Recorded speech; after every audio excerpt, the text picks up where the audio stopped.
OG Diaz, hinimok si Kylin Alcantara na magsalita sa isyu nila ni Kobe Para.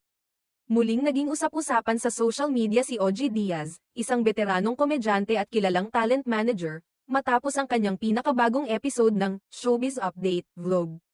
Sa nasabing video, tinalakay nila ng kanyang co-host na si Mama Loy ang mainit na balita tungkol sa hiwalayan ng aktres na si Kylin Alcantara at ng basketball player na si Kobe Paras, isang isyong kasalukuyang pinagpipiestahan ng mga netizens. Sa umpisa pa lamang ng vlog, naging malinaw na layunin ni OG na ibahagi ang kanyang opinyon sa lumalalim na isyu. Ayon sa kanya, may napapansin umanong pattern ang ilang netizens sa mga naging relasyon ni Kylin.